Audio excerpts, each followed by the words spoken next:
Hello, my name is Marlene Angeline, student of Trisakti University. This time, I will explain about the application of the principle of good governance in the public sector to fulfill the text of meeting 15 Course of Corporate Governance and Risk Management. Application of good governance principle in the public sector.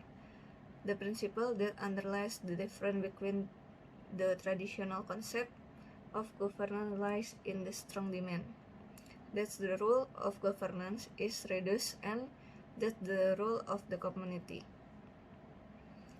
is increased and access is open. Following this, UNDP reveals the principle that must be adhered to the developed in the good governance practice include: Point 1. Participation. All cities have a right to be involved in decision making, built on freedom of assembly and expression, and the capacity to participate constructively. Point 2. Rule of law.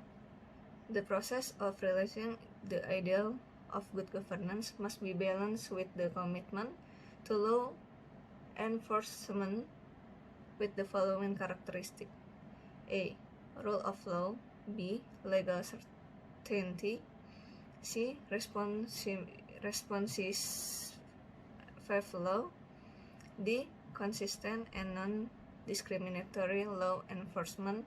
And E. Judicial independence. Point 3. Transparency. Open in the government administration.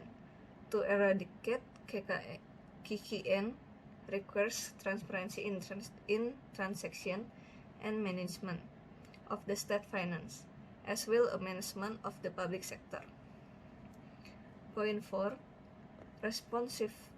Be sensitive and responsive to community problems. The government must have individual ethic and social ethic. In the formulating social development policy, the government must pay attention to cultural characteristics and human treatment of society. Point 5. Conscious orientation. Decision making through deliberation and the maximum extent possible based on mutual agreement. Point 6. Justice. Equality in treatment and service. The government must provide opportunities for equal service and treatment in the corridor of honesty and justice. Point 7. Effectiveness and efficiency. Efficient and effective. The criteria for effectiveness are measured by product parameters that can reach the greatest possible interest of the people from various groups and social strata. Efficiency is measured by the rationality of development, cost be meet the need of all communities. The government must be able to compel a plan in the accordance with the real needs of the community, rational and measurable. Point 8. Accountability.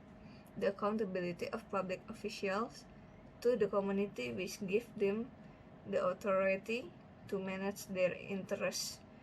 There is the vertical accountability and horizontal accountability. Point 9. Strategic vision.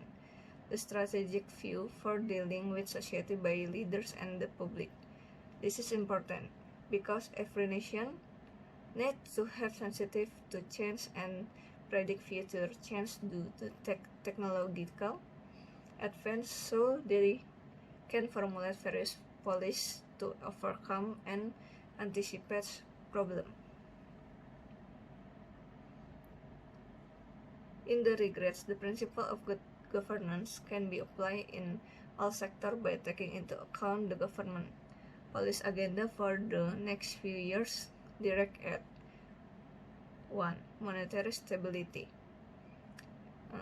2. Handling in the impact of the monetary crisis.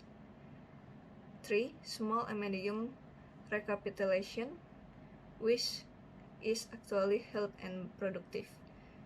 4. Operations of reform measure covering monetary policy, banking system, fiscal and budget policy, as well as settlement of private debts and restructuring of the real sector. 5. Continuous steps to face the era of globalization, especially and increase economic resilience and competitive. In good, it is necessary to develop indicator of the success of the implementation of good governance, and also on a micro level such as a report on the audit result of the business entity. Not only companies but also bureaucratic unit.